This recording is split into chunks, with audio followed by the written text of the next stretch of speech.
si j'avais plaidé coupable, ça aurait été très simple. Mhm. J'aurais passé au total probablement 2 à 3 mois au total enfermé. Et j'aurais été libéré parce qu'il n'y avait pas de raison de m'enfermer si j'ai plaidé coupable. Et Ok. j'aurais eu un jugement très rapide où on m'aurait mis une petite tête sur la main en me disant oui, il faut pas, faut pas faire ça et que cette affaire aurait été terminée il y a extrêmement longtemps. Ce qu'ont fait ces policiers, c'est qu'une fois qu'ils ont reçu leur bitcoin, bon, ils ont renvoyé des fausses photos en disant que voilà, on a tué la personne, etc. Les bitcoins qu'ils ont reçus, au lieu de les soumettre au gouvernement pour que ce soit saisi, ils les ont transférés sur Mongox pour transformer ça en US dollars qu'ils ont versé à une société qu'ils ont créée spécialement pour ça. Waouh. Salut à tous. Aujourd'hui sur le podcast de Cryptos, j'interview Marc Harpeles. Marc, t'es l'ancien CEO de MTGOX. Tu l'as été entre 2011 et 2014. Pour rappel, MTGOX, c'était un exchange japonais de crypto-monnaies qui a été fondé par Jed McCaleb, qui est le fondateur des blockchains Ripple et Stellar. Et MTGOX a fait faillite en février 2014. À ce moment-là, des centaines de milliers de bitcoins avaient disparu. Il me semble que c'est à peu près 850 000 et qu'à peu près 200 000 ont été retrouvés. On reviendra un peu sur les chiffres. À son apogée, MTGOX, vous avez traité jusqu'à 80% des exchanges Bitcoin dans le monde, ce qui est énorme. Mm. Aujourd'hui, Marc, tu lances Elip X, un exchange basé en Pologne. Alors, je ne sais pas si j'avais bien prononcé. Et on va revenir bien sûr là-dessus. Mais avant ça, je te propose donc de revenir sur l'affaire MTGOX pour donner un peu le contexte. Et avant que l'épisode ne commence, n'oubliez pas de vous abonner à la chaîne Cryptostalk, qui est donc la chaîne secondaire de Cryptost. On publie les épisodes du podcast une semaine à l'avance dessus. Et une fois qu'on s'est dit tout ça, c'est parti pour l'épisode. Déjà, pour commencer, Marc, avec le recul, j'imagine que tu regrettes d'avoir acquis MTGOX à l'époque à Jed McCaleb. Je regrette un petit peu surtout de ne pas avoir eu l'expérience que j'ai aujourd'hui et d'avoir bien demandé à ce que Mangox soit tel qu'on me l'avait, enfin tel qu'il était défini dans le contrat en fait. Et c'est quelque chose qui maintenant je sais, je connais, mais à l'époque j'avais 24 ans, je n'avais pas d'avocat. Euh, J'étais un petit peu en train de me lancer dans la crypto, dans le Bitcoin, etc. Et Jane m'a proposé Mongox avec un deal qui était assez intéressant. Donc je lui ai dit que je voyais pas de raison de refuser le deal à l'époque en tout cas. Pour rappeler un peu les conditions du deal, c'est que vous faisiez, je crois, 50-50 sur les 6 premiers mois sur les revenus de la plateforme et qu'après, lui, conservait, il me semble, 12% du capital, qu'il y avait un fonds qui allait injecter, je crois, 150 000 dollars. Et donc, toi, après, tu avais le reste de la plateforme. Oui. Mais je Et, pense que n'importe quelle plateforme a deal où la seule condition c'est 50% du revenu sur 6 mois, euh, c'est extrêmement intéressant. Il n'y a pas de raison de dire non en général. Mais justement, il n'y a pas il y a toujours quelque chose, une valeur, quelque chose qui est perdu. Quand on a, pas, c'était trop beau pour être vrai en fait, simplement pour ouais. dire. Alors, c'est vrai que pour préparer l'interview, je me suis inspiré de deux Mhm. ressources. La première, c'est le documentaire Bitcoin Big Bang que j'avais vu il y a quelques années. Et le livre D'accord. Très bon aussi de... documentaire. Ouais. Et il y a le livre aussi de Jake Adelstein, donc un Mhm. journaliste, qui s'appelle J'ai vendu mon âme en Bitcoin. Euh, D'ailleurs, pour avoir ton ressenti, est-ce que ces deux ressources sont fidèles à la réalité Alors pour le documentaire, c'est un documentaire qui a été fait avec énormément de recherches où j'ai rencontré des équipes qui ont fait ça, mais qui m'ont interviewé aussi. J'ai pas de souci dessus. Pour le livre, j'ai un peu plus de réserve. Ok. Il y a des parties qui sont un peu plus romancées ou des parties qui sont pas forcément relevantes. Désolé, Ok, je bon. perds un petit peu mon français. Mais on peut en revenir justement, parce que voilà, Oui. je me suis un peu inspiré de ces deux ressources-là pour poser mes questions. Donc voilà, ce sera l'occasion de corriger certaines questions peut-être. Euh, Oui. Déjà, quand tu as repris un Mt. Gox, donc du coup à Jed McCaleb, je crois qu'il y avait un trou à peu près de 80 000 bitcoins dans la trésorerie au moment où tu reprends Oui. le flambeau. Euh, Alors et là, c'est un truc qui est un petit peu particulier parce que c'est un truc qui n'existe pas à la date de signature du contrat. C'est un hack qui a eu lieu entre la signature du contrat et le moment où je reçois les accès au serveur. ok. Donc, Alors, ça, ouais, c'est intéressant parce oui. que du coup, est-ce que à ce moment-là, tu te poses la question, bon, est-ce que je reprends vraiment Mt. Gox? Comment je fais Bah, à l'époque, je m'étais pas posé la question parce que enfin, c'était une question de manque d'expérience Ouais. et où, pour moi, j'avais signé, donc c'était ma responsabilité et donc, bah, c'était à moi de gérer ça. Sachant que, évidemment, vu que j'avais pas encore les accès, c'était pas encore ma responsabilité. Mais voilà, c'est des choses que C'est j'ai appris conscient. par la suite. Oui. Yes. Et alors, tu avais Surtout, signé une clause, il me semble, hein, comme quoi tu pouvais pas communiquer publiquement là-dessus parce que sinon le vendeur pouvait justement te engager des poursuites. Oui, alors ça allait plus loin que ça en fait. C'était une clause que toute poursuite contre le vendeur devait automatiquement être poursuite contre nous. On devait le protéger à 100% contre tout. Ouais, ouais. Donc c'était un peu bloqué. Oui. À ce moment-là, sur l'histoire des 80 000 bitcoins, déjà, est-ce que tu as le sentiment d'avoir été berné ou tu dis je vais pouvoir rattraper ce trou de 80 000 bitcoins? Enfin, comment ce trou, tu l'as un petit peu tu l'as vécu? Est-ce que tu t'es dit c'est insurmontable ou au contraire, on va vite le rattraper? Sur le moment, ça semblait pas insurmontable, hein. Le Bitcoin n'était pas non plus avec une très très grosse valeur, hein. Ouais, Donc, alors pour un te rappelle des faits, oui, le bitcoin était à peu près à 1 dollar, je crois, à ce moment-là. oui, à peu Hein, près, hein. ouais, on a à peu près en avril, ouais. Mm. La date de signature du contrat, c'est février. La date de transition, c'est début mars. Ok. Donc tu disais ouais, que du coup, c'était pas insurmontable Oui. et que par contre, les éléments se sont un peu emballés. Le bitcoin, je crois, le prix est Oui, monté à genre 10 dollars en juin. Et donc oui. là, la dette qui faisait à peu près 60 000 Oui. dollars est montée à 800 000. Oui. Même en juin, on a atteint les 30 dollars, hein. Oui, Pas ouais, ouais. très très longtemps, mais Ouais, on a atteint les quand on 30 était sur. dollars. Et c'est quand on a eu un autre hack, parce que le système n'était pas très très bien fait à l'époque, hein. Et où je me suis dit que plutôt que de continuer à utiliser ce que Jen avait fait, il fallait tout recoder de zéro. Mhm. Euh, J'avais déjà commencé un petit peu parce que j'avais vu que c'était pas tout à fait ça, mais j'avais commencé tout en continuant à garder la plateforme en ligne. Quand on a eu le hack de juin, je me suis dit on stoppe tout, je stoppe la plateforme et on relance une fois que c'est codé. Ok. Alors, pour rappel des faits, hein, à la base, MTGOX, c'était une plateforme pour trader des cartes Magic. Hein. Bon, c'est un peu comme des cartes, je pense, des cartes à jouer. Et que ça a été adapté au Bitcoin parce que Jed McCaleb, qui a à la base fondé donc, la plateforme pour trader des cartes Magic, s'est rendu compte qu'il y avait peut-être un engouement sur le Bitcoin. Donc, c'est vrai que la plateforme n'était pas Day One prévue pour ça. Et donc, qu'il y avait potentiellement des trous dans la raquette. Et je voudrais revenir peut-être sur un point qui est intéressant, c'est que tu as créé un bot qui s'appelait WoodyBot qui rachetait du Bitcoin constamment, c'est ça? C'était quoi le but de ce bot finalement? C'était de potentiellement résorber ce trou de 80 000 Bitcoin? Oui, alors en fait, c'est un bot qui existait déjà dans la plateforme, qui était à Ok, la base utilisé par Jet pour faire un certain nombre de trades.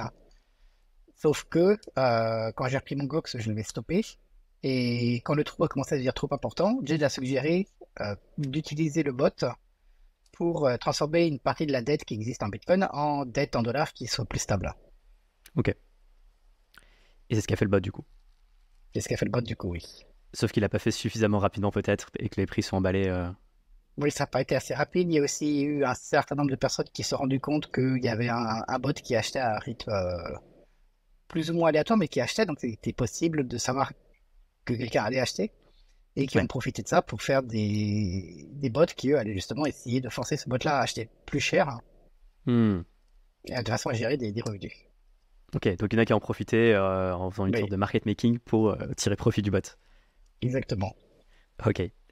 La faillite de Mt. Gox, elle est quand même intervenue, je dirais, longtemps après, parce que c'est en 2014, donc en février 2014, quasiment 3 ans après. À ce moment-là, il y a 800 000 bitcoins qui manquent dans les caisses. Finalement, il me semble que, alors corrige-moi si je me trompe hein, sur les chiffres, mais de ce que je comprends, c'est qu'il y a 200 000 bitcoins qui ont été retrouvés peu de temps après sur un paper wallet. Pour rappel, un paper wallet, c'est juste on va dire un bout de papier sur lequel on a une clé privée qui permet d'accéder donc au bitcoin. Et c'est un moyen de stockage. Déjà, d'un point de vue sécurité, comment ça se fait qu'il y avait autant d'argent sur un paper wallet qui a été, comment dire, trouvé après Alors, est-ce qu'il a été retrouvé par hasard ou pas, ce paper wallet? J'ai l'impression que oui, peut-être que non. Alors, il y a une petite part qui est une question de sécurité. Ouais, C'est que lorsque Mongox a fait faillite, on avait un certain nombre de problèmes. On avait des employés qui avaient leaké des données à l'extérieur. Euh, pour moi, l'échange n'était pas safe. Et c'est une des raisons aussi pour lesquelles on n'a pas trouvé d'assets le jour de la bankruptcy, mais dans le mois qui a suivi. ok. Et d'ailleurs, ce C'est-à-dire paper qu'il s'est wallet, il était passé. quoi? Il était en... Pardon, vas-y, je te Alors, coupe, désolé. c'était aussi pas non plus un paper wallet, mais un wallet crypté Ok, qui avait été fait en 2011 et qui avait été gardé crypté dans une archive. Mais ok. le wallet en question, il était prévu pour pouvoir justement, c'était un stockage d'urgence pour une partie des bitcoins de Mongox. Quand on est arrivé avec notre histoire de Mongox qui s'est fait voler des bitcoins, donc c'était en début février 2014, on a quelqu'un sur l'IRC qui a montré qu'il était possible de voler des bitcoins à Mongox. Ça a tout de suite posé un certain souci. J'ai bloqué les virements, enfin les retraits de bitcoin, c'était la méthode qui était utilisée pour cet exploit. Et en enquêtant, on s'est rendu compte qu'on avait aussi quelqu'un interne à l'OCE qui liquait des données vers l'extérieur. Tu as identifié qui c'était d'ailleurs? On a su par la suite qui c'était. On n'a pas eu besoin de chercher trop loin parce que juste après la faillite, il a uploadé une partie des données en incluant un virus sur des sites de leak et il a quitté les bureaux de façon plutôt flamboyante, entre guillemets. Ouais. Il a jeté sa carte d'accès contre un mur et il est parti. Ah oui, ok. Comme après avoir en fait uploadé une partie de ce qu'il voulait récupérer. Sachant que lorsqu'il y a eu la faillite et pendant que je faisais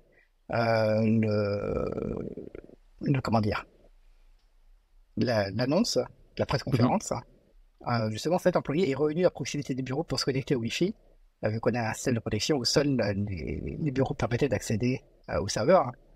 Et il a utilisé ça pour se connecter au serveur pour essayer de télécharger la base de données. Chose que j'ai pu découvrir après être revenu du tribunal et que j'ai stoppé. Mais pour dire un petit peu à quel point ça allait à ce niveau-là. Ouais. Parce que lui, c'était quoi son intérêt? C'est que du coup, il a subtilisé, il a volé des bitcoins à Mt. Gox ou il a revendu des informations Il n'a pas pu voler de bitcoin à Mt. Gox. Il a tenté de revendre des informations. Okay. Personne, pour autant que je sache, n'a acheté quoi que ce soit. Il a aussi fait l'inverse. Il a essayé de dire aux gens que voilà, j'ai donné des clés en Mt. Gox. Si vous voulez pas être linké, envoyez-moi des bitcoins. Donc pour dire un petit peu le point qui allait un petit peu du mal à me dire que c'était un de mes employés, mais c'est des choses qui arrivent dans le métier. Ouais.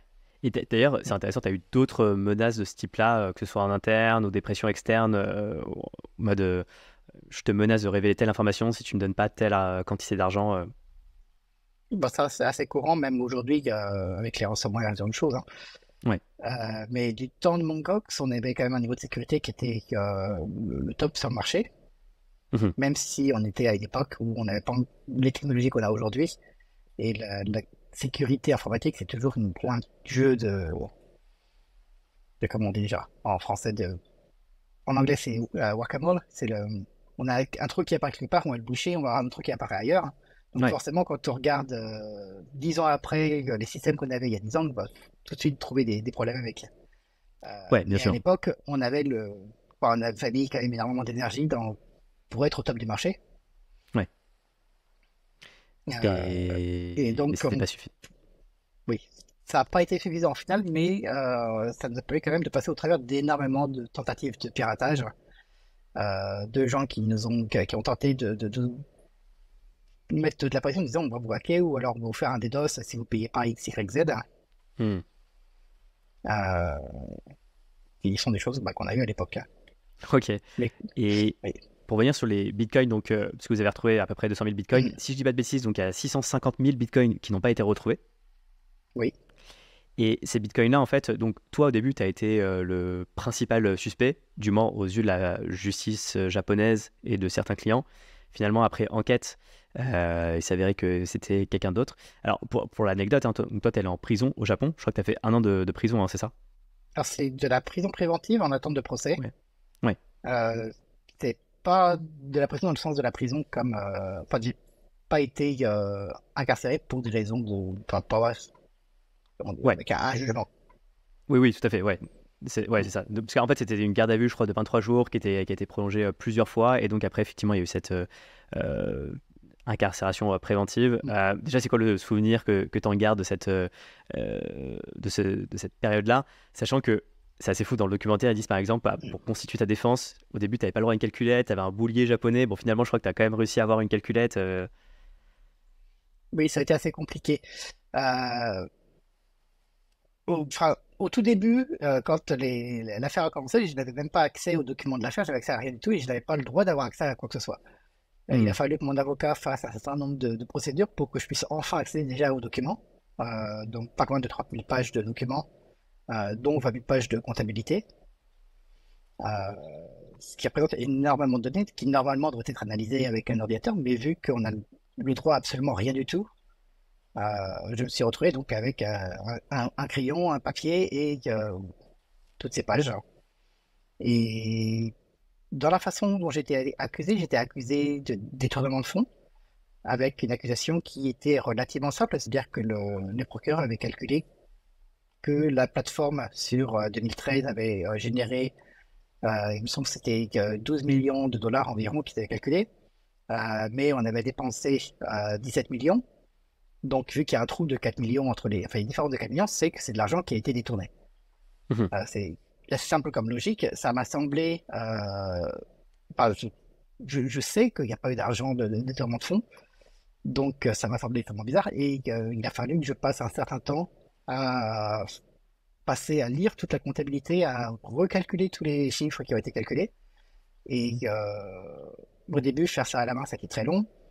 Et sur les documents du centre de détention, on a une liste des choses qui peuvent être achetées. On peut acheter un certain nombre de choses, en papier, crayon, certaines des biscuits ou un certain nombre de choses. Et dans la liste, vers la fin, il y avait le boulier. Donc je me suis dit que bah, ça sera toujours mieux qu'à faire ça à la main. Et donc j'ai appelé le garde et j'ai demandé, écoutez, il y a beaucoup de calculs à faire, je voudrais prendre ça parce que c'est un petit peu la seule solution que j'ai sous la main. Et le garde me dit, tu veux pas plutôt une calculatrice? Et c'est pas indiqué sur la liste, mais le gars m'a expliqué en fait que dans certaines affaires, si on a une affaire qui a un rapport avec de la comptabilité, par exemple, euh, au hasard des trucs en fond, il est possible d'acheter une calculatrice. Ok. Donc, Là, j'imagine que ça t'a pas j'ai mal dit aidé. oui, bah oui, une calculatrice c'est très bien. Et j'ai donc acheté la calculatrice, elle m'a coûté à peu près 100 euros pour une calculatrice très basique qui fait opération, addition, soustraction et des racines carrées. Mais ça m'a suffi pour à peu près un mois refaire la comptabilité. J'ai tout de suite trouvé environ 5 millions de dollars qui n'avaient pas été comptabilisés, qui couvraient largement le trou de 4 millions que les procureurs avaient trouvé. Et donc j'ai envoyé ça à mon avocat. Mon avocat a utilisé ça et ça a mis un petit peu l'affaire en. Ça, j'ai pas le bon terme en français, mais ça a embêté les procureurs, je dirais, Ouais. qui ont dû du coup essayer de refaire le dossier. Ils ont commencé par refaire le dossier en disant que oui, mais non, c'est pas de l'argent détourné parce que enfin, même si c'est de l'argent de la société, c'est quand même de l'argent détourné. Mais ils se sont rendus compte que ça allait pas marcher. Ils ont demandé plus de temps au juge. Et le juge leur a dit tout simplement, ah, écoutez, vous voulez plus de temps, on peut faire ça, mais pendant ce temps, on a toujours quelqu'un qui est incarcéré. Autorisez-le au moins à poser caution euh, pendant que bah, vous faites ça. Et c'est comme ça que j'ai eu ma caution, alors qu'au Japon, c'est euh, très rare pour un étranger d'obtenir une caution. Ok. Alors, pour donner le contexte, j'ai plus le terme exact, mais Mm. j'ai vu la stat comme quoi au Japon, 99% des affaires sont entre guillemets. Euh, c'est quoi le terme Jugé exact? coupable. Jugé coupable, voilà. Donc, c'est-à-dire Oui. qu'en gros, la justice ne recherche pas forcément le coupable, mais un coupable. Et est-ce que tu as eu ce Mm. sentiment-là Oui, bah il y a non seulement ça, mais aussi que dans ce cas précis, c'était aussi une affaire extrêmement politique, Mhm. parce que cette affaire a été utilisée pour passer de nouvelles lois pour justement réguler les échanges crypto et faire pousser un certain nombre de choses. Si il s'avère que par exemple je suis jugé totalement innocent à la fin, toutes ces lois d'un seul coup n'ont plus de sens. Mhm. Donc il y a une grosse partie politique. Il y a aussi autre chose, c'est que le Japon, euh, les procureurs ne vont pas presser de charges pour des affaires dont ils ne sont pas sûrs d'obtenir à la fin une conviction, un, un jugement coupable. Mhm. Il y a quelques exceptions. Dans mon cas, c'était un petit peu une exception parce que on avait un dossier qui, initialement, pour le Landfire, un des procureurs a trouvé ça un peu intéressant et a pressé des charges. Je ne sais pas si on dit pressé des charges en français, mais en tout cas, a amené le dossier. au tribunal avant que les autres procureurs qui étaient dessus de se mettre d'accord en tentant de faire un mouvement politique au sein du bureau des procureurs. Et d'ailleurs, ça s'est mal passé pour lui parce que suite au jugement, il a été transféré de Tokyo à Yokohama, qui est un petit peu passé de Paris à la banlieue. Ouais, ok. Oui, mais c'est... J'ai eu pas mal comment dire, de retours par la suite. Et c'est extrêmement rare au Japon que quelqu'un qui aille jusqu'au procès soit reconnu innocent.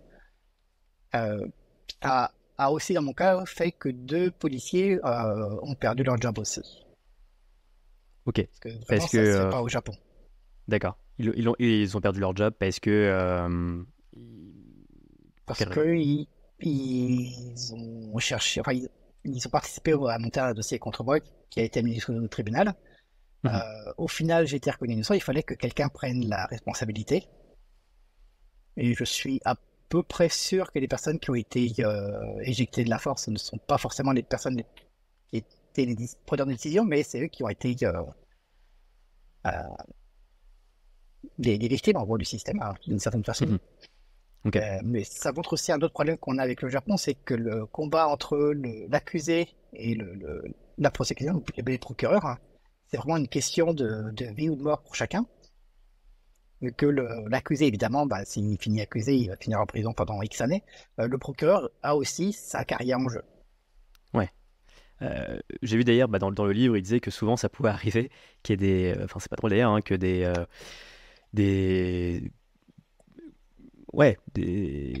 innocents accusés à tort plaident coupables parce qu'on leur met une pression telle que, in fine... Dans mon cas, si j'avais plaidé coupable, ça aurait été très simple. J'aurais passé au total probablement 2 à 3 mois au total enfermé. Et j'aurais été libéré parce qu'il n'y avait pas de raison de m'enfermer si j'ai plaidé coupable. Et j'aurais eu un jugement très rapide où on m'aurait mis une petite tête sur la main en me disant oui, il ne faut pas faire ça et que cette affaire aurait été terminée il y a extrêmement longtemps. Ça, c'est intéressant. Si on décide de plaider innocent, première chose qui se passe au Japon, c'est que déjà on va être incarcéré. Il y a aussi tout un système d'interdiction de visite et de courrier. Où la prosecution dit simplement que voilà, si quelqu'un qui se dit innocent a accès à rencontrer des gens ou à envoyer des courriers, il risque de vouloir effacer des preuves. Et donc, ce qui se passe, c'est que quelqu'un qui va dire qu'il est innocent, qu'il soit innocent ou pas, va être automatiquement commencer à être puni avant même d'être jugé. Première punition, c'est interdiction de visite, interdiction de courrier, interdiction de tout contact avec l'extérieur. Ce qui, je pense, c'est un problème, je pense, assez important pour le Japon. Et c'est aussi une des raisons pour lesquelles n'importe qui, même innocent, va se dire que c'est plutôt que de passer 1 an, 2 ans enfermé sans contact avec l'extérieur, autant dire voilà, je suis coupable et ça finit plus vite. Ouais. Il y avait une affaire de hacking il y a quelques années au Japon où un hacker a utilisé des adresses IP de personnes innocentes pour envoyer des messages des menaces en disant voilà, j'ai installé une bombe à tel endroit. C'était des bombes à l'époque, il me semble. Ouais. Et 4 personnes ont été arrêtées. Et les 4 ont tous les 4 plaidé coupables. Et au final, il s'est avéré qu'ils étaient tous les 4 innocents, mais simplement le fait de se retrouver dans ce système-là, automatiquement, le Japon, la façon de se passer les arrestations, c'est généralement personne n'est au courant de quoi que ce soit, donc la personne disparaît du jour au lendemain. Donc n'apparaît plus au bureau, va risquer aussi de perdre son appartement parce que pas payer le loyer pendant plusieurs mois, évidemment, ça peut poser problème. Enfin, c'est un petit peu une disparition au final. Et je pense que pour beaucoup de gens, rien que ça déjà est un énorme souci. Ouais, complètement. D'ailleurs, dans l'affaire que tu as citée, parce que c'est mentionné dans le livre, en fait, c'est une 5e personne qui en fait avait hacké les ordinateurs des 4 personnes qui étaient finalement innocentes et pour poster des messages en leur nom. Et c'est vrai que le système, du coup, judiciaire japonais était un peu embêté par cette histoire parce que 4 personnes qui avaient plaidé coupable pour une histoire où ils étaient complètement innocents en fait. Et ces 4-là, on s'en est rendu compte parce que le vrai coupable a été arrêté. mais je pense qu'il y a énormément de cas au Japon de gens qui se sont fait faussement accuser et ont plaidé coupable. On leur a dit tu plaides coupable, on te fait un procès rapide. Dans un mois, tu es sorti. Mhm. C'est-à-dire que voilà, il a plaidé coupable. Il aura on va lui dire par exemple 2 ans de prison, mais avec sursis. Et vu qu'il y a une garantie que la peine soit avec sursis dans le cas où il plaide coupable, s'il n'a pas de passif, hein, bah, c'est beaucoup plus rapide, hein, et ça permet tout de suite de revenir dans la vie de tous les jours. Ok. Par contre, quelqu'un qui va vouloir se défendre, tout de suite, c'est un processus qui est beaucoup plus coûteux, qui est beaucoup plus long et qui est beaucoup plus complexe. Ouais. Bah, d'ailleurs, on va revenir un peu sur ton cas. Et toi, déjà, tu es dans quel état d'esprit quand tu sors de prison? J'imagine que tu es vidé, que ça a été quelque chose de ta détention préventive. Ça a Oui. été prenant, j'imagine. Bah, déjà, j'y croyais pas trop quand j'ai été libéré, parce que ça s'est passé très rapidement au final, c'est-à-dire que évidemment, ça a pris un certain temps pour faire toute la procédure, etc., mais j'étais pas au courant de cette partie-là. Enfin, ça se passait sans que je puisse interagir avec, hein. Mais il y Mm. a un jour, le soir vers 15-16 heures, alors qu'on était sur le point de faire le dîner et où il n'y avait plus d'espoir de quoi que ce soit qui change, où on a le responsable qui arrive et qui ouvre la porte et qui dit c'est bon, tu peux sortir, voilà, t'as déposé bail, comment on dit ça, enfin, La des, demande de des sortie a restitutions, été. oui. Ok. Mais le droit de sortie a été validé par le tribunal. Et à partir de là, j'ai dû récupérer mes affaires, passer par le sous-sol. Donc c'est là où sont stockées toutes les affaires des gens qui sont dans le building. Ça a dû prendre à peu près une demi-heure, 1 heure. Et je suis arrivé dans la voiture de mon avocat qui m'attendait à la sortie et qui m'a conduit ensuite à son bureau. Mais ça s'est passé assez rapidement. Et même en étant arrivé à son bureau, j'avais pas l'impression, enfin, j'y croyais toujours pas. Ça m'a pris un certain temps pour me dire que oui, effectivement, j'étais libre. Et le soir même, j'ai pour la première fois eu un dîner à manger autre chose que la nourriture du centre de détention. C'était vraiment aussi un moment qui était assez.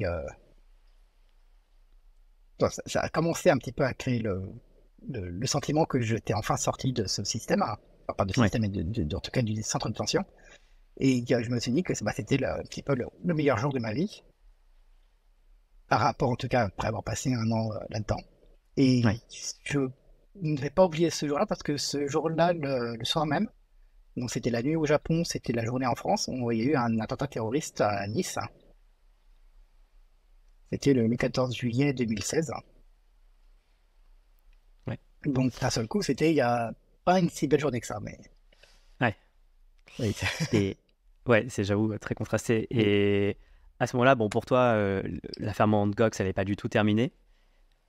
Et alors, bon, je vais parier un peu les détails du livre, mais c'est oui, intéressant. Je pense que c'est intéressant déjà de revenir sur les 650 000 bitcoins qui ont été perdus. Donc, beaucoup pensent que c'est toi. J'imagine la justice japonaise, parce que ça l'arrange aussi. Peut-être certains clients.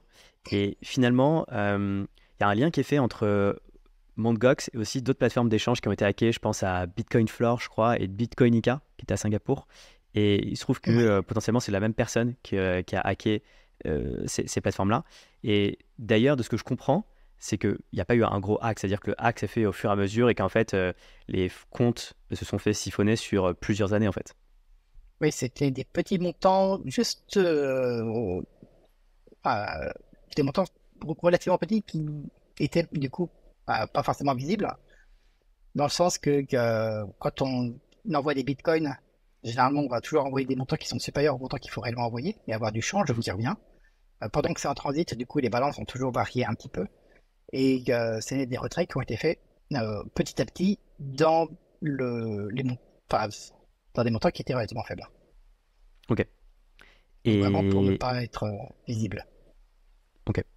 Et alors, la question qui se pose aussi, c'est comment en fait vous avez mis autant de temps pour vous en rendre compte? Pourquoi en fait, enfin, il n'y avait pas de comptabilité à l'époque qui faisait le rapprochement entre les avoirs des clients et la quantité de Bitcoin en stock. Alors c'est un petit peu compliqué, mais du fait que l'on stocke les bitcoins dans des cold wallets On avait des paper wallets, on avait des wallets scriptés, on avait un certain nombre de systèmes de stockage parce qu'à l'époque, il n'existait pas de bonne option pour stocker tout ça.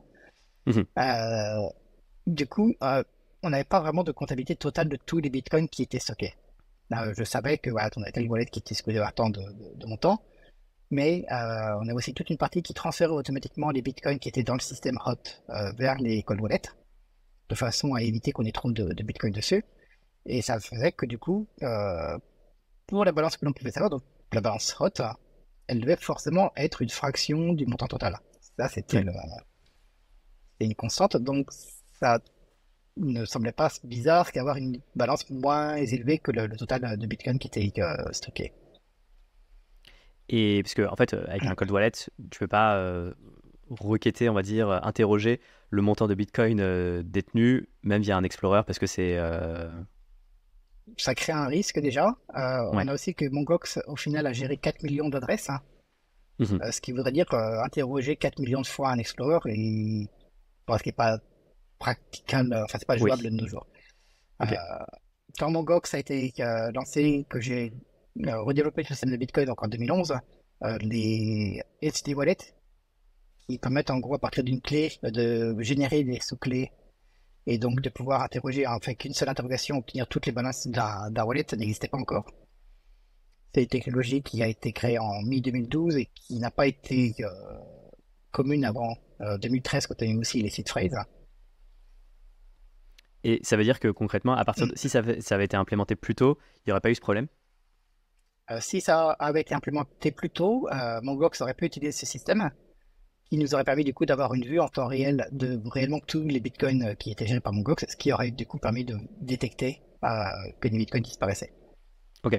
Est-ce que ça a été implémenté quand, du coup, ce système-là, pour avoir de la visibilité sur le code wallet C'est une technologie qui a été validée, c'est BIP 39, qui date de fin 2013, hein, et du coup n'a jamais été Ah implémentée oui. par Mongox parce que c'était Ouais.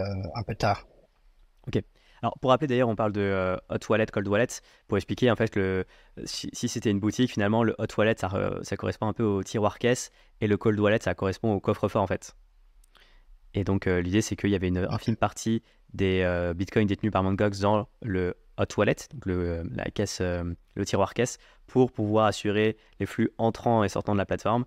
Et la plupart des abords des clients, donc des bitcoins de la plateforme, étaient détenus dans le coffre-fort pour les mettre à l'abri. Le problème, c'est qu'il n'y avait pas de visibilité sur la quantité de bitcoins détenus dans ce coffre-fort, parce qu'à l'époque, il n'y avait pas les technologies suffisantes pour ça. Quand il y a eu l'annonce justement de ces 650 000 bitcoins manquants, t'es tombé des nues, tu t'y attendais un peu, t'étais dans quel état d'esprit? Bah, l'annonce elle-même, c'est nous qui l'avons faite, hein, donc on était Ouais. tout courant à l'avance. Oui, quand tu t'es rendu Euh, compte, je veux dire. on s'en est rendu compte. Alors, ce qui s'est passé très exactement, c'est que en février, le 7 février de souvenir, euh, quelqu'un qui est impliqué dans la crypto sur le chat de Mongox a expliqué en public que Mongox était sensible à une attaque qui s'appelle la Transaction Malleability, qui permet, quand quelqu'un fait un retrait de Mongox, de changer l'ID de la transaction qui effectue le retrait. Et c'est un problème parce que derrière, Mongox automatiquement va vérifier si la transaction est passée sur la blockchain ou pas. Et s'il n'existe pas de transaction avec le même ID pendant un certain temps, Mongox va réémettre la transaction automatiquement. Ok. Donc ça veut dire en gros que c'est comme obtenir un virement de quelqu'un, et puis le virement arrive, mais entre-temps on arrive à changer le numéro de la transaction, et quand la personne qui a fait le virement vérifie si le virement numéro temps a été fait, sa banque lui répond non, on n'a pas de virement avec ce numéro-là, et du coup il va se dire qu'il va devoir refaire le transfert. Dans le cas de juste quelqu'un qui fait un virement, ça peut. Normalement, on se rend compte, on voit que la balance est un peu différente. Dans le cas de Mongox, on gérait plus de 2000 virements par jour en Bitcoin. Euh, on n'allait pas. Enfin, le système était automatisé à ce niveau-là en se basant sur le fait que la transaction était fiable. Et ça Ok. devrait être quelque chose de faux, vu qu'au final, cette faille qui s'appelle donc Transaction Malleability permettait de retirer des bitcoins de Mongox. Donc, quand ça a été annoncé en public, la première chose que j'ai faite pour éviter que d'autres personnes fassent la même chose, ça a été de stopper les transferts. Comme ça, on Mhm. a une garantie qu'il ne soit pas possible d'utiliser cette faille. et qu'on a commencé à enquêter. On a commencé à implémenter une correction pour ça. La correction, ça a été en fait de faire un deuxième ID sur la transaction qui, lui, soit fixe et qui donc nous permet d'identifier une transaction même si quelqu'un modifie son ID public. Ok. Et en même temps, on a refait un audit des bitcoins que Mongox avait, et ce qui a impliqué aussi donc d'aller analyser les 4 millions d'adresses de Mongox. Ça a pris à peu près 2 semaines pour tout analyser.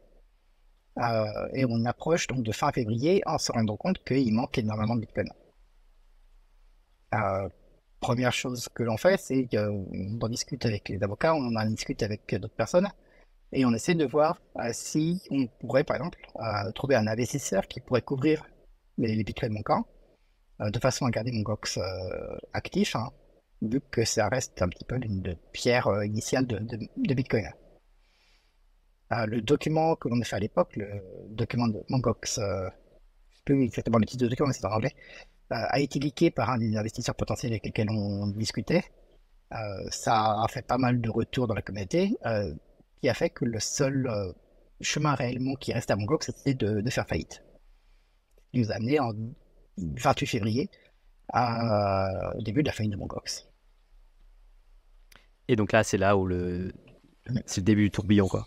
On a fait un peu un flashback en arrière, mais donc c'est là après où, pour l'instant, t'es pas mis en détention préventive tout de suite, tu vas l'être après.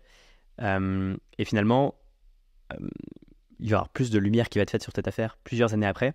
Et on se rend compte que, si je dis pas de bêtises, que le hacker qui est à l'origine de ce siphonnage des fonds de Mt. Gox, c'est quelqu'un qui s'appelle Alexander Vinnik, qui blanchissait des bitcoins via le crypto exchange BTCE, selon le livre.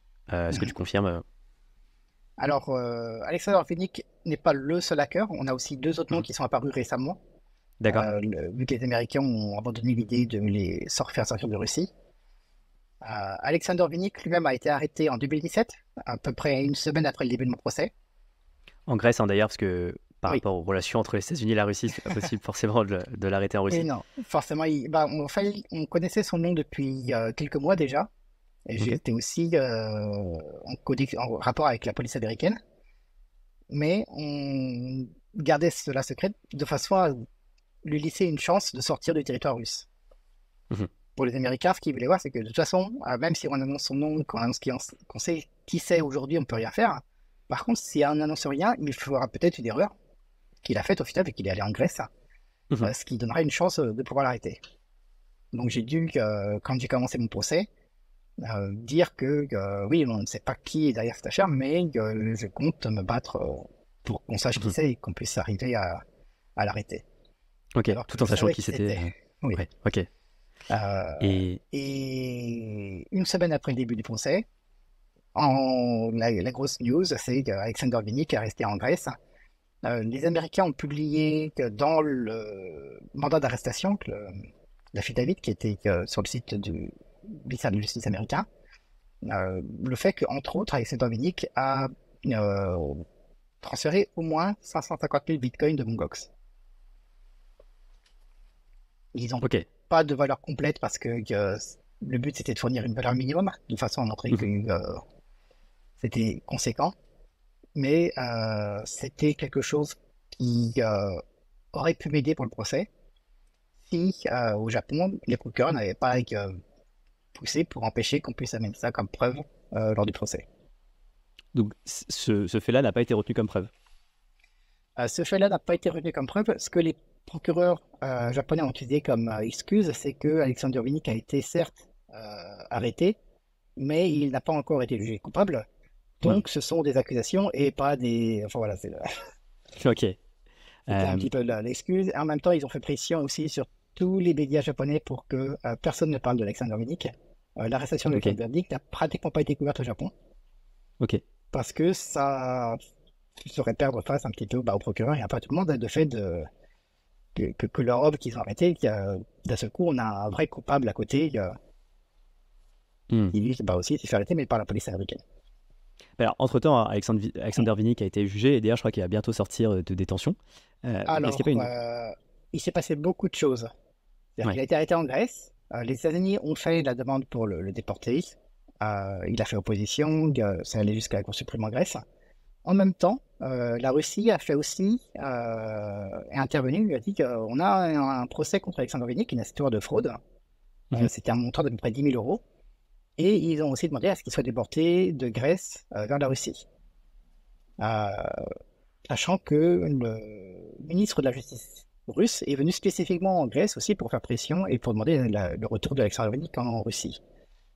Pour un pays européen, généralement, quand on a quelqu'un avec une demande d'extradition, si son pays d'origine essaye de l'obtenir, c'est généralement cette direction qui a la priorité, en particulier vu que les États-Unis n'ont pas forcément un très joli track record en matière de droits de l'homme. Et donc c'était un petit peu compliqué parce que très clairement, cette affaire de fraude en Russie était très probablement fabriquée. Ça semblait rien du tout par rapport à l'affaire américaine. Mais d'un autre côté, voilà, la Russie fait pression, ils ne sont pas si loin que ça. La Grèce n'a pas forcément le pouvoir politique de stopper la Russie. Et c'est là que la France arrive, hein, en disant, nous aussi, on veut Alexandre Vinnik pour une affaire de blanchiment d'argent dans un ransomware. Et la France, voilà, c'est l'Europe, c'est les droits de l'homme. Donc, pour la Grèce, c'est beaucoup plus facile d'envoyer Alexandre Vinnik en France, où il est jugé, reconnu coupable, et il passe, enfin, il est jugé, je crois qu'il a pris 5 ans de prison. Donc, il a été libéré quelques années après. Quand il a été libéré, on était avec la guerre entre l'Ukraine et la Russie qui était déjà bien avancée. Donc, pour la Grèce, il n'était plus question de retourner Vinnik à la Russie.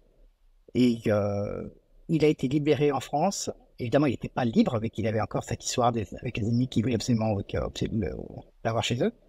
Et il a été retourné en France, de la France, pardon, vers la Grèce, par avion, je crois. Enfin, il arrive en Grèce, et le jour même qu'il arrive en Grèce, il est en avion pour les États-Unis. De ce que j'ai entendu. Il a été envoyé aux États-Unis. Les charges ont été avancées contre lui. Cette année, de base, il devait commencer son procès en septembre pour l'affaire de blanchiment de Bitcoin qui inclut Mongox. Et il a plaidé coupable il y a quelques mois. Donc, et d'ailleurs, est-ce que il n'y a pas de procès? Il n'y aura pas de procès vu qu'il a plaidé coupable, donc l'affaire est conclue au final. Ok. Et du coup, est-ce que ton jugement a été revu au Japon? Enfin, en gros, en tout cas, toi, tu as été. Est-ce que ça a servi du coup ton ça procès? a aidé un petit peu du fait que on pouvait dire que oui, on a quelqu'un qui a été arrêté. J'ai pu en parler quand c'était à mon tour de témoigner, mais je n'ai pas pu y soumettre d'éléments comme par exemple ce que les Américains avaient comme accusation contre Vinnik, parce que c'était des accusations et ce n'était pas encore des... Enfin, il n'y a pas encore de jugement ni de reconnaissance de culpabilité. Et tu disais qu'il y avait 2 autres hackers qui étaient impliqués, et donc l'identité a été révélée récemment. Récemment.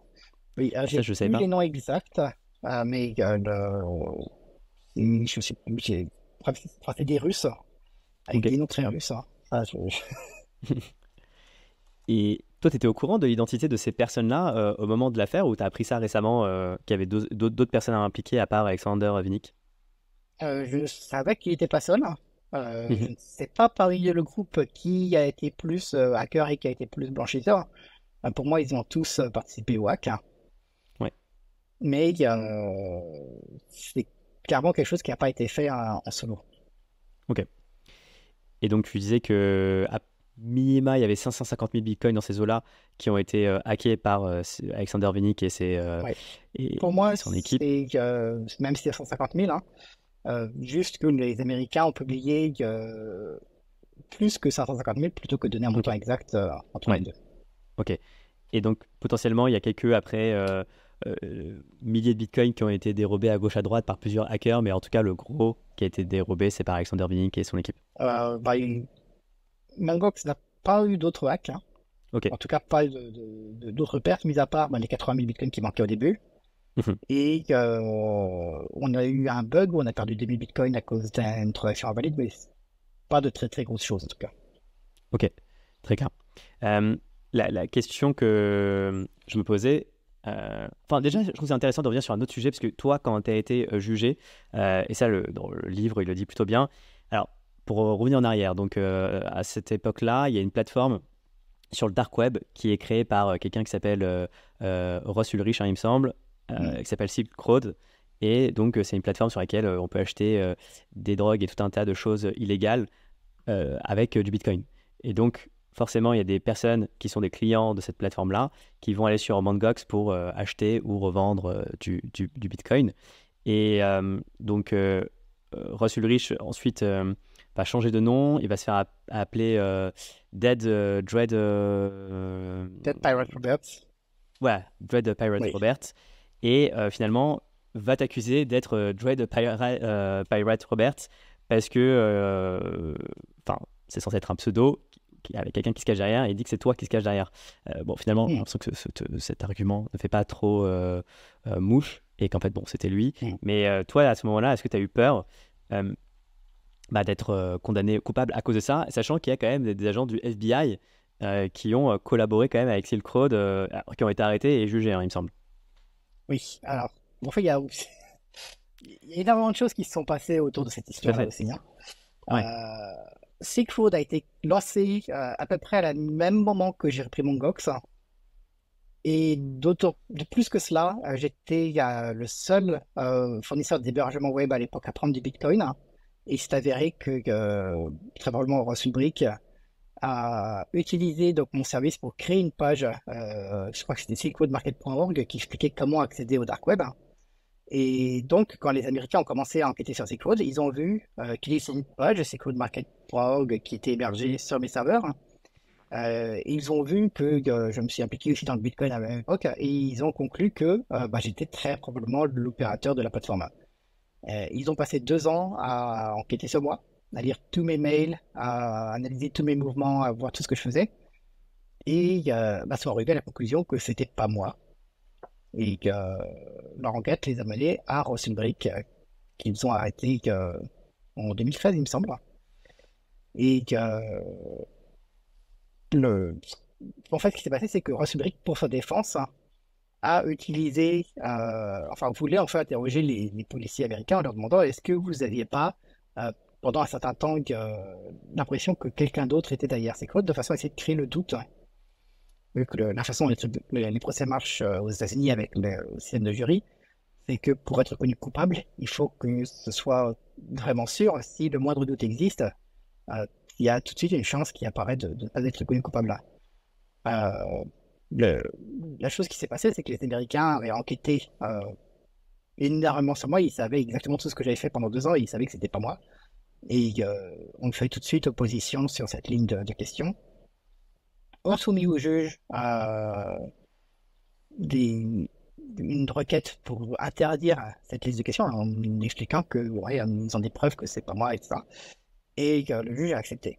La raison pour laquelle les Américains ont vraiment voulu éviter que les questions aillent dans cette direction-là, c'était parce que ça allait aussi impliquer les 2 membres, ex-membres des services secrets américains, qui, eux, ont trouvé quelque chose en Bitcoin, plus une opportunité de s'enrichir, hein, en particulier en utilisant les informations qu'ils ont en tant que membres des services secrets pour, dans leur enquête sur Silk Road, où ils s'étaient inscrits, en particulier, faire pression sur l'opérateur des Silk Road pour obtenir des bitcoins.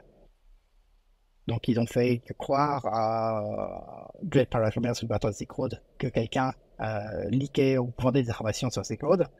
Ils lui ont dit on peut s'en occuper en allant assassiner la personne. Dread Pirate Roberts a dit ok pour, je crois que c'est $80 000 en montant quelque genre qu'il a payé en bitcoin. Ce qu'ont fait ces policiers, c'est qu'une fois qu'ils ont reçu leur bitcoin, ils ont renvoyé des fausses photos en disant que voilà, on a tué la personne, etc. Les bitcoins qu'ils ont reçus, au lieu de les soumettre au gouvernement pour que ce soit saisi, ils les ont transférés sur Mt. Gox pour transformer ça en $, qu'ils ont versé à une société qu'ils ont créée spécialement pour ça. Waouh. Et dans leur but, derrière, c'était une fois qu'ils ont fait ça, de faire disparaître Mt. Gox de façon à faire disparaître les preuves qu'ils ont utilisé Mt. Gox pour transférer de l'argent. Donc, en gros, c'est une sorte de tentative de blanchiment d'argent. Et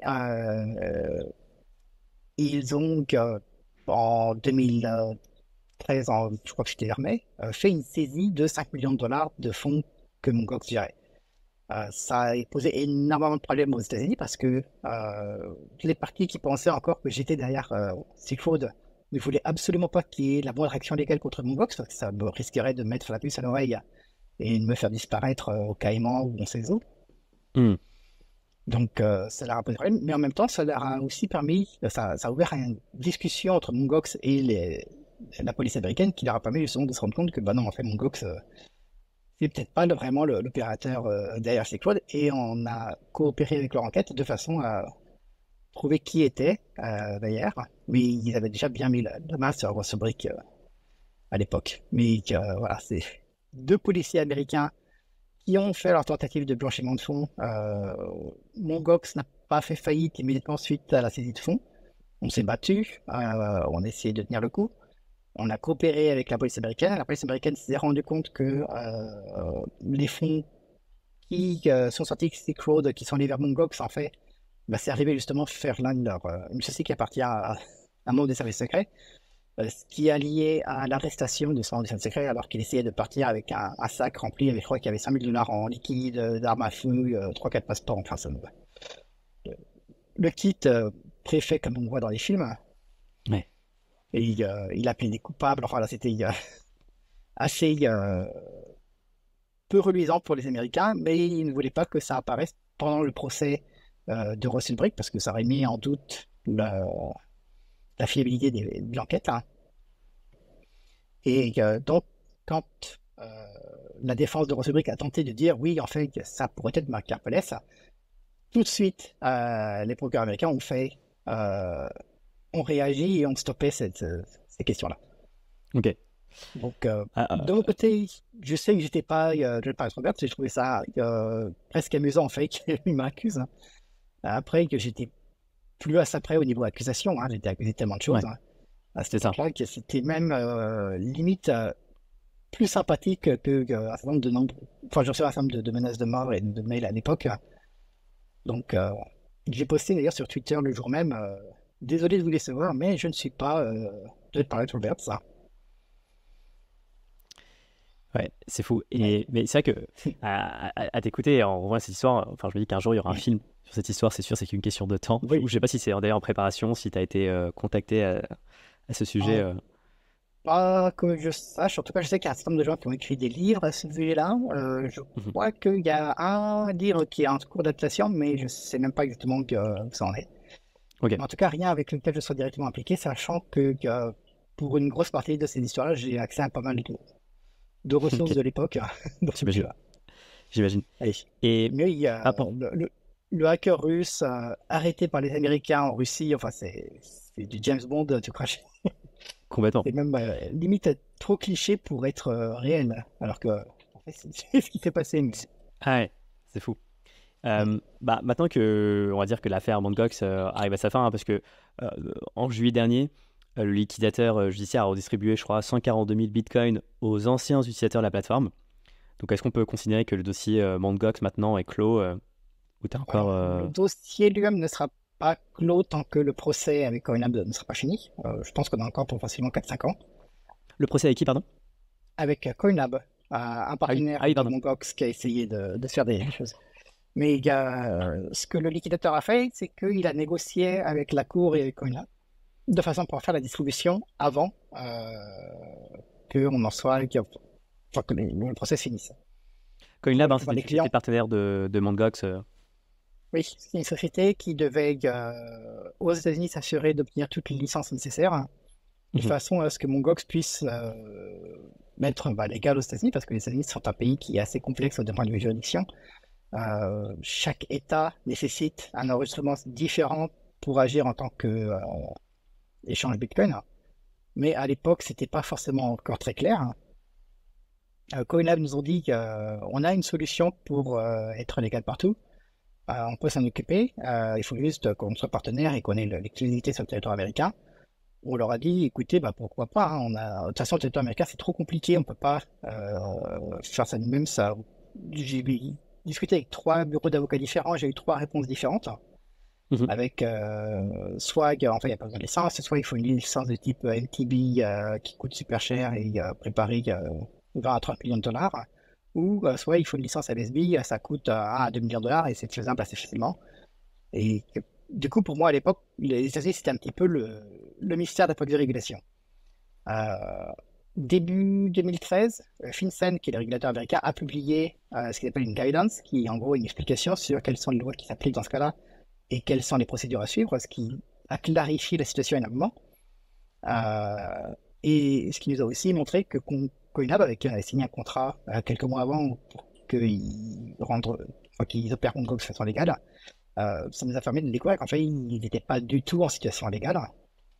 Et j'ai eu quelques extraits du fondateur de Coinlab qui a dit sur certaines conférences que oui, que de toute façon,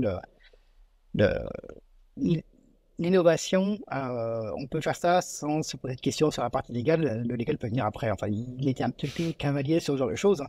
Et donc, Ok. tout de suite, on a mis le frein sur la coopération. Coinlab, du coup, bah, forcément, vu qu'il se disait que ça allait les rendre riches, a tout de suite menacé de poursuivre mon Gox et c'est allé au tribunal, sachant que Coinlab avait d'ailleurs n'a toujours pas rendu à peu près 5 millions de dollars d'argent des clients. Hmm. On avait contre-poursuivi à Coinlab à l'époque et on était en cours de ce procès-là quand il y a eu la faillite et qui a du coup stoppé un petit peu tout. Ok. Donc le procès est toujours en cours. De mon point de vue, Coinlab n'a absolument aucun mérite. La poursuite qu'ils ont faite, c'est ils disent que Mongox n'a pas respecté le contrat d'exclusivité avec Coinlab, mais Coinlab n'a pas respecté le contrat d'être légal aux États-Unis, qui était aussi la principale condition pour qu'on leur confie tout le marché. Ouais. Et donc, c'est un combat qui continue encore aujourd'hui, mais voilà, qui pose la question de base qui c'est qui a eu tort le premier. Ok. Mais Quand- Ouais, ça c'est bon, c'est la justice américaine qui oui. tranchera et ça prend encore quelques années. Quand tu regardes, tu prends du recul sur l'affaire Mt. Gox, et maintenant le temps hein, quand même s'est un peu écoulé. Qu'est-ce que tu penses de toute cette affaire? C'est une affaire qui reste encore assez complexe, mais avec l'indistribution qui a eu lieu, je pense qu'on est enfin à un point où on n'a plus l'urgence qui existait avant, en tout cas pour moi, qui était de s'assurer que les clients reçoivent quelque chose le plus vite possible. Ouais. Euh, pour la justice japonaise aussi, c'est une affaire qui est du jamais vu. Des affaires de faillite avec des clients dans le monde entier, c'est extrêmement rare au Japon. Et en plus, une affaire qui, du jour au lendemain, se retrouve à être dans une situation où les biens de la société sont plus de valeur que les dettes. C'est aussi, ça arrive parfois, mais c'est jamais plus que 10-20% de plus ou des petits montants. Mongok, c'est vraiment un premier, enfin, quelque chose d'unique sur le légal japonais. Et à Ok. cause de cela, c'est une affaire qui a pris beaucoup plus de temps que ce qu'il fallait qui a encore pris pas mal de temps. Ouais. Mais c'est un petit peu difficile de conclure quoi que ce soit tout de suite encore aujourd'hui. Mhm. Mais j'espère que oui, on va. Enfin, déjà, j'espère que le procès qu'on va perdre. Parce que je vois pas de raison pour gagner de toute façon, mais après, on ne sait pas. Le juge peut décider contre une société étrangère parce que ça lui plaît pas ou on ne sait jamais. Ok. Mais dans tous les cas, Et je pense que oui, ça ira jusqu'à la Cour suprême. ça marche. Oui. Et pour rappel, hein, la faillite de Mt. Gox, Oui. elle a eu lieu en février 2014, donc il y a plus de 10 ans. Toi, tu as fait quoi ces 10 dernières années? Donc, bon, il y a quelques années qui ont été vraiment où tu as été concentré sur ton dossier hein, entre la Oui, prison. j'y ai même passé oui, une année complètement coupée de l'extérieur, donc Ouais, impossible pour moi de faire quoi que ce soit. J'ai pas de communication avec l'extérieur, pas de mobile, pas de courrier, rien du tout. C'était assez. Ça n'a pas été évident à vivre. Mais j'imagine. même en étant sorti de cela, c'est resté difficile pour moi de faire quoi que ce soit jusqu'en 2019. Mhm. 2019, c'est la date où j'ai eu mon jugement. Donc, jusqu'en 2019, en fait, je ne savais pas si j'allais être jugé coupable et me retrouver enfermé, ce qui rendait très compliqué le fait de travailler sur tout ça, parce que si je travaille avec quelqu'un sur un projet, il faut qu'il se prépare que je peux disparaître du jour au lendemain. C'est-à-dire que je d'un seul coup, voilà, direction casse prison, machin, on trouve un plus. Au Japon, avec 99% de taux de conviction, c'était un risque assez présent. Ouais. Donc, ça a été plutôt difficile jusqu'à cette époque-là. Après 2019, donc j'ai eu quand même jusque-là de la chance de travailler avec un certain nombre de personnes que je connaissais qui m'ont beaucoup aidé. 2019, j'ai fondé, vers la fin de l'année, une société qui s'appelle Carpeles Lab, qui fait de la recherche et développement. Ils cherchent à développer donc, des nouvelles solutions, de créer des nouvelles choses, des nouvelles technologies. Autre chose qui s'était passée entre nous temps, c'est que pour moi, avec l'affaire Mongox, je n'ai plus jamais rien à voir avec la crypto. Il y a toute personne qui soit liée à la crypto, elle n'aura certainement pas envie de voir mon visage. Donc, j'avais fait une croix un petit peu sur tout ce qui était basé sur la crypto, mais un certain nombre de personnes, en particulier de la communauté japonaise de la crypto, m'ont tendu le bras et m'ont dit, écoute, on fait un événement où on aimerait bien t'avoir en tant que speaker pour parler des projets, enfin, de tel ou tel sujet. Et j'ai quelqu'un qui m'a vraiment tiré, me dit, vas-y, viens. Et j'étais un petit peu réticent, mais j'y suis quand même allé. Et j'ai découvert que la façon dont les gens me voyaient, c'était pas du tout ce que j'imaginais. Et j'étais en fait extrêmement bien accueilli. J'ai fait ma lecture, j'ai fait des questions. Une fois que j'ai fini, il y a une file qui s'est formée pour prendre des selfies ensemble. Donc c'était pas du tout ce que j'avais imaginé, mais ça m'a réchauffé un petit peu par rapport à la crypto. Et j'ai continué à participer parfois à certains événements jusqu'en 2019. 2019, j'ai fondé donc ma société. On a Covid aussi qui est apparu en même temps, Ouais. Ce qui a tout de suite complexifié les choses. C'était pas le moment idéal pour se lancer dans nos business, mais bon, vu que je venais d'avoir mon procès qui finissait, c'était pour moi un nouveau lancement. Carpeles Labs, d'ailleurs, c'était une boîte de conseil. Alors, c'est une boîte de recherche et développement, donc on fait du conseil, du développement. La société existe toujours, hein, d'ailleurs. Ok. Mais on travaille avec un certain nombre de petits clients, clients pas si petits que ça, sur des projets liés à l'intelligence artificielle, crypto et toutes petites choses. Ok. Et donc après, récemment, enfin je sais pas quand d'ailleurs, mais tu as décidé de créer un nouvel exchange qui s'appelle Elip X Oui. en Pologne. Oui. Quand est-ce que l'idée a mûri? Quand est-ce que tu t'es lancé du coup dans la création de ce nouvel exchange? Alors, cette idée en fait a mûri au fur et à mesure que je développais une autre idée qui s'appelait Ngox, qui est toujours d'ailleurs d'actualité, mais qui est un petit peu en train de changer de format. Mais ce que j'ai vu suite à la faillite de Mongox, c'est qu'un certain nombre d'échanges existent avec des problèmes similaires ou d'autres types de problèmes et que personne, enfin, peu de monde en tout cas, voit ce genre de problème parce que ça prend énormément de temps à analyser et c'est assez complexe à analyser. J'ai entre autres aidé un certain nombre d'amis ou de personnes à découvrir la crypto et à se lancer à Sender Wallet et ce genre de choses. J'ai découvert à cause de ça en fait que un certain nombre de personnes vont se lancer dans des projets. Quand ils connaissent rien à la crypto, ils arrivent, ils voient un projet, ils voient par exemple comment ça s'appelle déjà j'ai oublié le nom du projet, mais ils vont voir des projets qui sont en fait des fraudes. Okay. Et ils voient que c'est joli, il y a des gens, ils font des événements, on leur promet 5% de revenus tous les jours, enfin des choses qui sont clairement possibles. Et ils vont mettre de l'argent là-dedans, ils vont se faire avoir. Et ils se font avoir, non pas parce que, simplement parce qu'ils n'ont pas la connaissance nécessaire ou l'accès à l'information nécessaire pour détecter ce genre de risque. Et je me suis dit, je pourrais créer un service qui va analyser autant que possible tous les projets existants et mettre des notes basées sur un certain nombre de facteurs. En lançant ce projet, j'ai cherché des investisseurs, fait un deck, fait une annonce, donc c'est le projet Ncox, j'ai aussi du coup en même temps commencé à analyser tous les projets qui existent, y compris tous les échanges et je crois qu'on a fait le top 50 des échanges et le top 100 des coins Ok. pour faire des notes pour en gros montrer à quel point c'est intéressant comme projet et à quel point c'est représentatif. Et en faisant ça, j'ai découvert que la forme d'échange était avec une qualité de service qui était vraiment pas adéquate.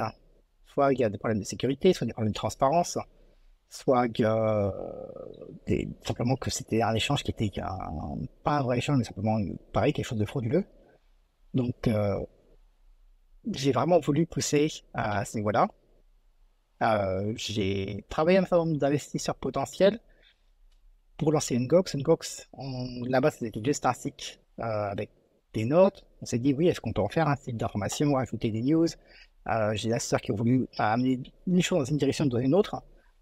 Il s'est avéré que c'était un petit peu compliqué d'avancer et au final, le projet Ncox, on n'a pas réussi à avancer d'une façon qui me permettait vraiment de dire que Ncox était quelque chose d'indépendant. Ok. Ncox devait être une structure qui analyse, qui fournit des notes, qui permet à n'importe qui de savoir si un projet est fiable. Et c'est vraiment le plus important. Et le problème, c'est que travailler avec des investisseurs, ça veut dire aussi que souvent, dans le monde de la crypto, ça va être des investisseurs qui ont aussi investi dans d'autres projets, qui ne vont pas forcément vouloir que Ncox dise du mal des projets dans lesquels ils investissent, parce que ça va réduire leur montant d'investissement. Enfin, c'est très compliqué de faire ce genre de projet tout en restant indépendant, sous forme d'une structure normale. Donc, j'ai atteint la conclusion que il faudrait que Ncox soit non pas une société, mais une fondation, un organisme à but non lucratif qui fasse donc tout ça, non pas en se basant sur des investissements, mais sur des dons, qui est un petit peu donc la façon dont je suis en train d'essayer de faire avancer les choses maintenant. J'ai pu sécuriser un certain montant en dons enfin, des promesses de dons en fait d'un certain nombre de personnes. Donc maintenant, je suis en train d'essayer de lancer cette structure qui soit totalement indépendante, y compris indépendante de moi. Et par contre, du coup, la question se pose, qu'est-ce que je peux faire maintenant pour le monde des échanges? Et la deuxième solution que j'ai trouvée, qui m'est venue à l'esprit pendant que je faisais ces analyses pour Inbox, pardon, était de lancer un échange en faisant les choses telles qu'elles seraient faites pour le mieux. Et Ok. ça veut dire pousser la transparence, pousser la sécurité technique au maximum, et autant que possible séparer les différents éléments qui forment un échange. Et est-ce que toi, tu penses quoi aujourd'hui des plateformes c'est vrai que si on prend les grosses plateformes dans le monde aujourd'hui, il y a Kraken, Coinbase, Binance. Tu penses quoi de Oui. ces plateformes en termes de transparence et de sécurité? Au niveau de transparence, je pense que Coinbase est probablement l'échange qui va le plus loin, parce que c'est un échange qui est coté en bourse aux États-Unis, donc il y a des obligations de transparence. Mais même dans ce cas-là, il reste un certain nombre d'informations qui ne sont pas publiées ou qui ne sont pas publiques parce que soit c'est des raisons de sécurité, ou c'est simplement des raisons pour que Coinbase reste compétitif, on ne peut pas tout publier. Ouais. Le gros problème que je vois, c'est que dans le monde de la finance traditionnelle, généralement, quand on va vouloir par exemple acheter des actions en bourse, on va voir un broker, on va lui demander je vais acheter des actions, généralement ça se fait avec une application ou un site web, et c'est géré en temps réel, mais le broker va faire les achats pour la personne auprès du marché et obtenir les actions en bourse ou d'autres choses. Dans le cas de la crypto, généralement les échanges sont à la fois broker et marché en même temps. C'est deux structures qui normalement doivent être séparées, qui sont en une seule, et ça permet à certains échanges, en manipulant par exemple la façon dont les échanges, enfin, la période de traitement des échanges ou la période de traitement des dépôts des clients, de générer des revenus. Bon, alors c'est un petit peu compliqué parce que c'est pas vraiment illégal, hein, mais pour moi ça ouvre un petit problème d'éthique. Et évidemment, il y a d'autres échanges qui vont beaucoup plus loin dans les manipulations et font des choses qui ne devraient pas être faites. La façon dont j'ai monté Ellipx, c'est vraiment de créer un système qui soit totalement séparé entre la partie broker, la partie custodiale, et la partie exchange. Euh, la partie donc, qui gère ce que j'appelle le broker, donc qui gère les clients, quand un client a passé une commande, ça ne sera pas sur le même système, c'est un système qui est séparé. La commande est envoyée via un flux sur le système de trading et que lui va exécuter l'ordre et ensuite transférer ça à la partie QCD qui va faire le mouvement de fond. Vu que ce sont des systèmes séparés, les flux sont des flux de données sur les commandes qui ont été placées qui sont entièrement sauvegardées, auditables et qui permettent vraiment de prouver que telle personne précédente, ça a été fait en temps réel. C'est des données, des systèmes séparés. Il y a un certain nombre d'applications, évidemment, mais il y a une raison pour laquelle c'est fait ça dans le monde de la finance traditionnelle. Évidemment, l'une des raisons, c'est que le marché ne peut pas gérer tous les clients en même temps, mais aussi cette raison qui est que le broker ne devrait pas gérer en même temps l'échange. Ouais. Il paraît vraiment oui. le carnet d'ordre de la partie custodienne, en fait. Oui. Et c'est intéressant parce que finalement, pour aller plus loin dans cette démarche, est-ce qu'il ne faudrait pas que les deux corps de métier soient des entités vraiment séparées et alors, pas au sein du... compte en arriver là. Okay. Le problème, c'est qu'on a deux soucis encore aujourd'hui, c'est que de un, les régulations ne sont pas encore adaptées pour en arriver jusque-là. Okay. Et de deux, ça représente un coût qui n'est pas forcément justifiable au lancement. Mais la façon dont j'ai monté le système permet déjà de séparer la structure qui gère le matching. Okay. Donc dès qu'on peut se le permettre, c'est-à-dire dès qu'on a suffisamment de clientèle, il sera très simple de déplacer la partie trading qui est complètement isolée d'un point de vue technique sous une structure qui, elles, sont totalement indépendantes. Ok. Et la question que je me posais sur la partie, tu parlais de transparence, effectivement c'est quelque chose d'assez intéressant parce que revenons un peu, parce que j'allais dire depuis Mt. Gox, l'écosystème crypto a pas mal mûri et en même temps il y a quand même eu l'affaire FTX en fin 2022, donc pas tant que ça finalement. Il y a des sommes considérables qui ont été perdues sur FTX et c'est vrai qu'après quelques jours, semaines après, il y avait un peu le proof of reserve qui avait été mis en place par les exchanges centralisés, c'est-à-dire qu'à un instant T, de montrer que, de donner le montant total. On a eu la même chose en 2014 après la faille de Mt. Gox. Les échanges ont aussi fait des proof of reserve. Ça a duré à peu près 6 mois. Après 6 mois, les clients avaient oublié, donc plus personne vraiment n'est s'y intéressait, donc il n'y a plus de raison de faire de proof of reserve. Et ça a été mis à jour. Mon but, ça va être d'avoir des proof of reserve aussi, évidemment, vu que la partie custodiale est séparée de la partie exchange, et de pouvoir montrer donc les fonds et tout est bien géré là. De façon à... Pour moi, le proof of reserve en fait devrait être un standard et pas juste quelque chose que l'on fait quand l'échange se fait hacker puis on oublie 6 mois après. Complètement, ouais, pas one shot, parce que c'est vrai que, alors, je ne vais pas rentrer dans les tests complotistes, mais j'ai l'impression qu'il y a des exchanges pour lesquels qui ont reçu potentiellement des virements pour être dans les clous avec la proof of reserve et de l'argent serait sorti, je ne vais pas donner de nom, mais c'est quelque chose qui est potentiellement arrivé et c'est vrai que c'était vraiment du one shot, alors que pour que le proof of reserve ait du sens, il faudrait qu'il soit constant et soit tous les jours. En fait. Oui. Une question que je me... Oui. Une question que je me posais, c'est finalement sur la partie exchange centralisée, tu n'as pas un peu l'impression d'arriver après la bataille et que le futur se joue on-chain? Au contraire, tu penses qu'il y a encore beaucoup de choses à faire sur la partie exchange centralisée et qu'on est encore au tout début? Alors, on a un certain nombre d'échanges qui existent on-chain avec tout ce qui est les DEX et ce genre de système, mais qui ont toujours un énorme problème que le fait d'être on-chain ne permet pas de faire du traitement en temps réel à 100%. Il y a toujours un temps de délai entre le passage de l'ordre et l'exécution.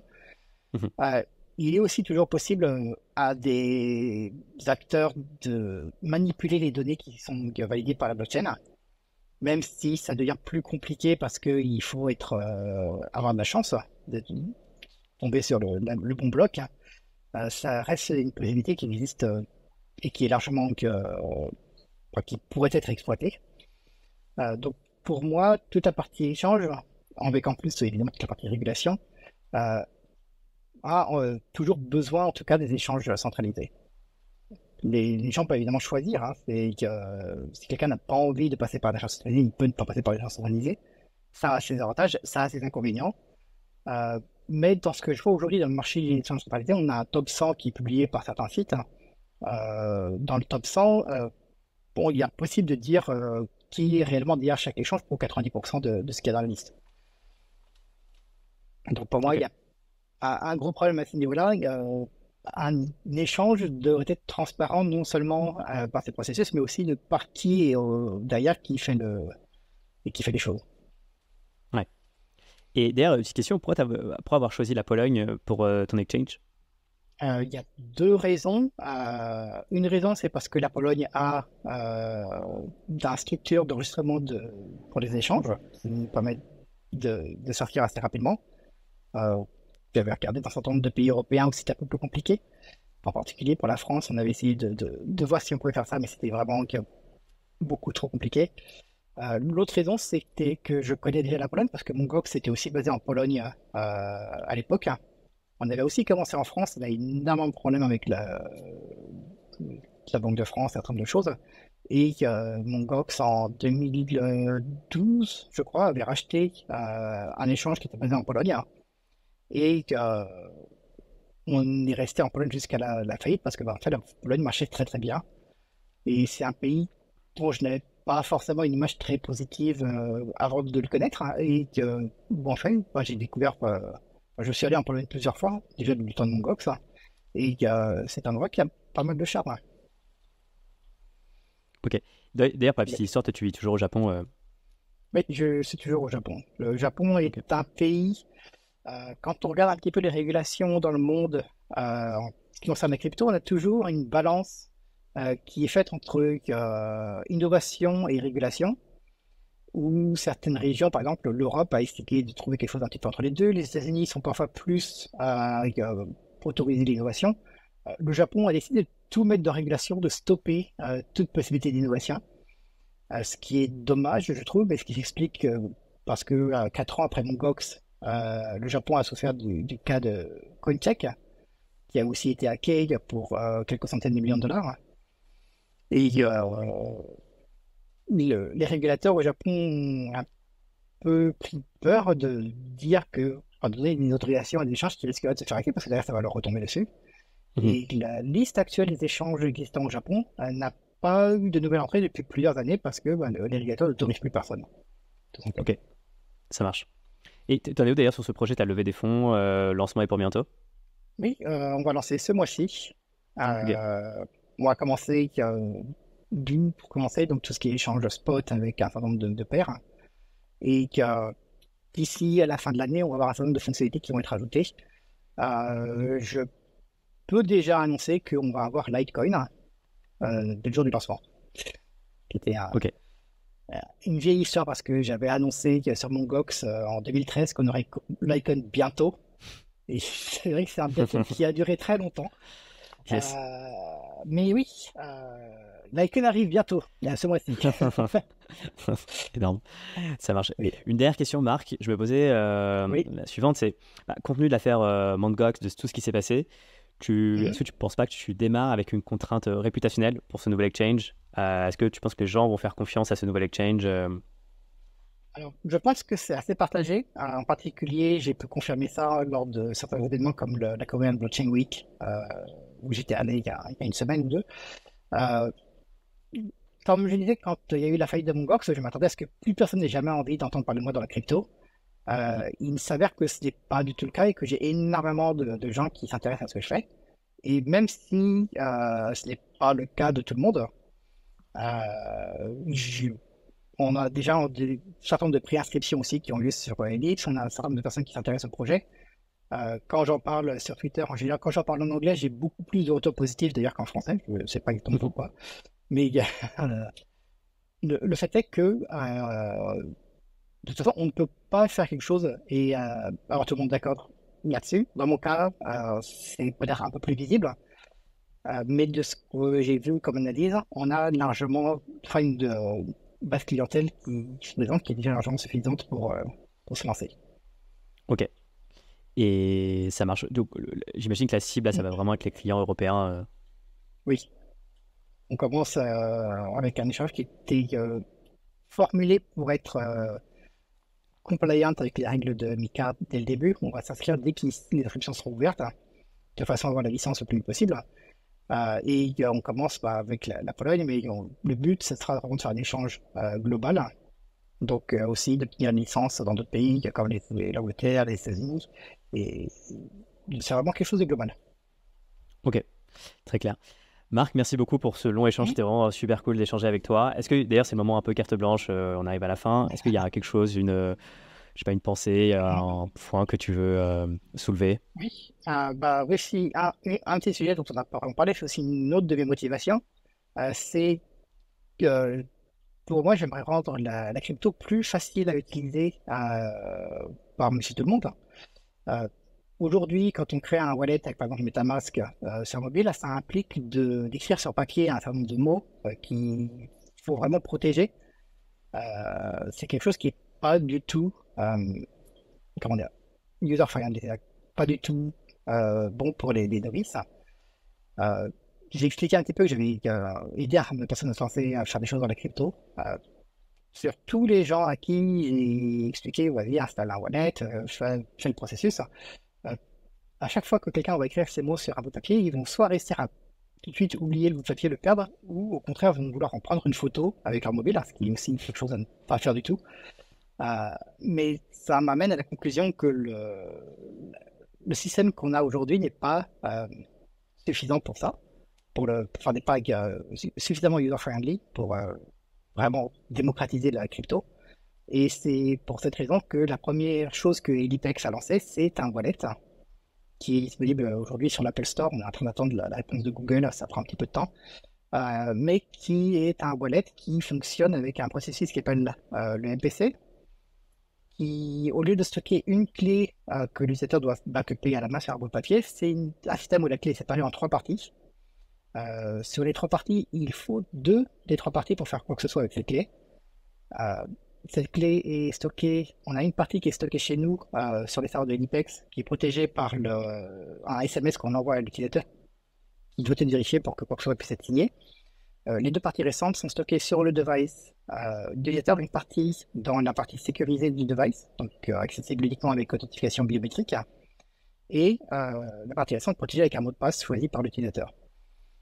Ce que ça veut dire, c'est que quand on utilise ce wallet, si par exemple les personnes perdent son téléphone, la partie qui était stockée sur le device, normalement, est dans le backup du device, donc il suffit juste à un téléphone de restaurer son backup, et ensuite, il manquera la partie qui est dans l'élément sécurisé, mais avec la partie qui est sur les serveurs de Elipex, il est possible de récupérer son wallet entièrement. Ok. S'il arrive quelque chose à Elipex, les parties qu'on a nous, c'est qu'une des trois parties, ça permet de rien faire, donc on n'a pas de risque à ce niveau-là. Et l'utilisateur a toujours deux parties sur son mobile qui lui permettent de déplacer ses fonds. En gros, c'est un système qui est beaucoup plus sécurisé que ce qu'on a dans les wallets aujourd'hui, qui est un petit peu ma première réponse sur comment rendre Bitcoin plus facile à utiliser. Ouais. Bah, c'est vrai que ce mécanisme me fait un peu penser à Ledger Recover aussi, qui prennent la clé privée, vont la couper en trois parties et la donner à trois tiers dans trois juridictions différentes. Oui. Alors, j'aurais C'est un peu le même moins principe. confiance en ça, Ouais, parce que ça, c'est un petit peu ce que fait par exemple Telegram, où Telegram dit que oui, alors on stocke les chats et les clés privées dans des juridictions séparées pour protéger ça. Euh, D'un point de vue purement technique, ça me. Enfin, j'utilise Telegram parce que tout le monde utilise Telegram, mais je ne fais pas confiance à Telegram. Je mentionne ça aussi un petit peu, c'est un petit peu un sujet d'actualité. ouais, Euh, bien sûr. Dans le cas de Ledger, on a trois tiers. S'il suffit qu'un tiers se fasse hacker sans qu'on soit au courant, euh, si le hacker a réussi à pénétrer sans se faire détecter, il va pouvoir garder cet accès, lancer un hack sur un deuxième des tiers. Et Mhm. si le deuxième tiers se fait hacker, d'un seul coup, tout est fini. Ouais. Dans le cas du wallet MPC que Elipex a créé, on n'a que une des trois parties. La deuxième partie est stockée dans le cloud du utilisateur. C'est pas, c'est un tiers qui est complètement séparé. On a un tiers qui est chez nous, chez Elipex, un tiers qui est donc soit chez Apple, soit chez Google, qui sont déjà des tiers en lesquels l'utilisateur a pleinement confiance, que l'on connaît. Et la troisième partie Ok. est uniquement sur le device de l'utilisateur. Donc on a, pardon, c'est pas monté de la même façon. Ouais, c'est-à-dire qu'il y a plus. L'utilisateur a plus une partie des clés entre ses mains Il y a plus de qu'avec. contrôle dessus. Sachant que j'ai l'intention, on va aussi réaliser une version où il sera possible aux utilisateurs qui sont vraiment sensibles là-dessus de configurer eux-mêmes leur propre wallet et de créer des parties qui soient soit sous forme de papier s'ils ont envie, hein, ou de façon en tout cas qui leur plaise, sans forcément devoir nous faire confiance. Ça marche. Marc, merci beaucoup pour ton temps, pour avoir répondu à toutes ces questions. Je te souhaite Oui. un bon lancement avec Elipex. Et je te Merci beaucoup. dis à très vite. Merci. Bonne journée.